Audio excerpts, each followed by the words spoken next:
Demat ખાતું ખોલવું એ એક સરળ પ્રક્રિયા છે. અહીં એક સરળ 10 પગલાંની માર્ગદર્શિકા છે.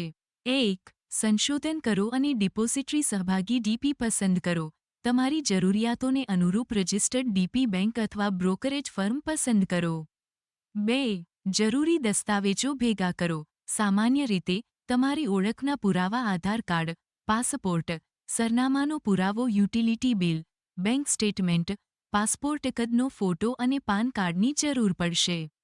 3. અરજી ફોર્મ ભરો. તમારા પસંદ કરેલા ડીપી પાસેથી ફોર્મ મેળવો, ક્યાં તો ઓનલાઈન અથવા વ્યક્તિગત રીતે, અને તેને ચોક્કસ વિગતો સાથે પૂર્ણ કરો. 4. દસ્તાવેજો સબમિટ કરો. પૂર્ણ કરેલ અરજી ફોર્મ સાથે જરૂરી દસ્તાવેજો પ્રદાન કરો. કેટલાક ડીપી તમને આ દસ્તાવેજો ઓનલાઈન અપલોડ કરવાની મંજૂરી આપે છે. 5. પૂર્ણ KYC તમારા ગ્રાહકને જાણો પ્રક્રિયા. આમાં વ્યક્તિગત ચકાસણી અથવા ઓનલાઈન પ્રક્રિયા સામેલ હોઈ શકે છે, જ્યાં તમે તમારો બાયોમેટ્રિક ડેટા અથવા વિડિયો કોલ વેરિફિકેશન પ્રદાન કરશો. 6. એગ્રીમેન્ટ પર હસ્તાક્ષર કરો. ડીપી દ્વારા પૂરા પાડવામાં આવેલ કરારની સમીક્ષા કરો અને સહી કરો, જે ડીમેટ ખાતાના નિયમો અને શરતોની રૂપરેખા આપે છે. 7. તમારો ડીમેટ એકાઉન્ટ નંબર મેળવો.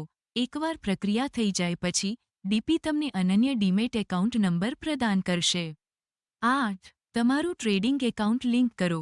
જો તમારી પાસે પહેલેથી જ નથી, તો ટ્રેડિંગ એકાઉન્ટ ખોલો અને તેને સીમલેસ ટ્રેડિંગ અને શેર હોલ્ડિંગ માટે તમારા ડીમેટ એકાઉન્ટ સાથે લિંક કરો. 9. તમારા ખાતામાં ભંડોળ, સિક્યોરિટીઝ ખરીદવાનું શરૂ કરવા માટે તમારા ટ્રેડિંગ એકાઉન્ટમાં ભંડોળ જમા કરો. 10. ટ્રેડિંગ શરૂ કરો. તમારા ટ્રેડિંગ પ્લેટફોર્મ દ્વારા તમારા ડીમેટ એકાઉન્ટમાં શેર ખરીદવા અને હોલ્ડ કરવાનું શરૂ કરો. Powered by ડૂબવર્સ.